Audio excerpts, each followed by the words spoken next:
दोस्तों, राजा की प्रेम कहानी। सालों पहले राजा नाथ का शासन शिवानगर पर हुआ करता था। राजा की 3 रानियां थी।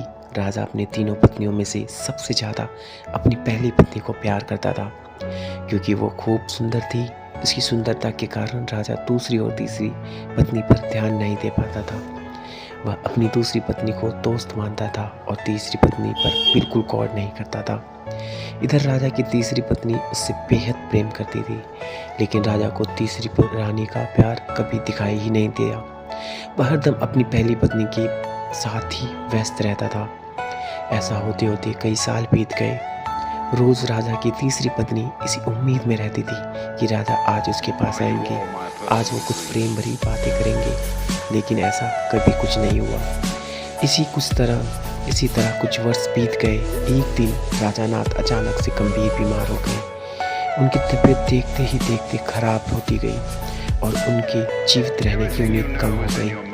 तब राजा ने अपनी पहली पत्नी को भेजा। राजा की पहली पत्नी राजा के पास आई तो राजा ने उससे पूछा कि मेरे जीवित रहने की संभावना बहुत कम हो गई है और मैं भगवान के पास अकेले जाना नहीं चाहता हूँ, क्या तुम मेरे साथ चलोगी? राजा की बातें सुनकर रानी ने उनके साथ जाने से मना कर दिया और कहने लगी कि अभी मेरा जीवन बचा हुआ है और मैं अभी और जीना चाहती हूँ, इसी वजह से मैं आपके साथ नहीं जा सकती। ऐसा कहकर पहली रानी राजा के कमरे से बाहर चली गई। तब राजा दूसरी रानी को बुलाने के लिए कहता है। दूसरी रानी को जब पता चलता है कि राजा अपने अंतिम क्षण में है और वो अपने साथ अपनी पत्नी को लेकर जाना चाहते हैं, तो वे राजा के पास जाने से ही मना कर देती है। अपनी दोनों प्रिय रानी से निराश होकर राजा ने सोचा कि मैंने कभी अपनी तीसरी पत्नी को समय नहीं दिया और ना ही उस पर प्यार जताया, अब मैं उसे कैसे बुला सकता हूँ। राजा ऐसा सोच ही रहे थे, तभी तीसरी रानी बिना बुलाए राजा के पास पहुँच गई। तीसरी रानी को राजा की इच्छा पता होती है, इसलिए वह सीधे राजा से कहती है, स्वामी, मैं आपके साथ चलने के लिए तैयार हूँ। रानी की बात सुनकर राजा को बहुत खुशी हुई, साथ ही उन्हें यह निराशा हुई कि उसने सारी जिंदगी उस रानी से ठीक तरह से प्यार नहीं जताया, लेकिन यही मुझसे सबसे ज़्यादा प्रेम करती है। उसी वक्त राजगुरु एक जाने माने वैद्य को लेकर आते हैं, जो राजा की तबीयत को ठीक कर देता है। राजा ठीक होते ही अपनी तीसरी रानी से प्रेम करने लगा। हमेशा अपने करीब राजा ने अपनी तीसरी रानी को ही रखा और दोनों खुशी खुशी राजमहल में जीवन जीने लगे।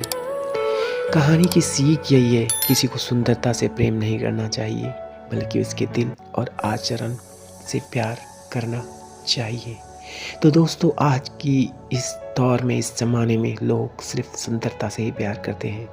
लोगों के स्वभाव और उसके दिल से बहुत ही दूर रहते हैं और इसी का नतीजा मिलता है कि लोग आज धोखा बहुत खाते हैं और धोखे में लोग रहते हैं। तो मेरे दोस्तों, आपको ये कहानी कैसी लगी प्लीज़ कमेंट करके ज़रूर बताइए। और हाँ, जाने से पहले अपने इस दोस्त के लिए एक सब्सक्राइब और एक लाइक और एक कमेंट ज़रूर करिए।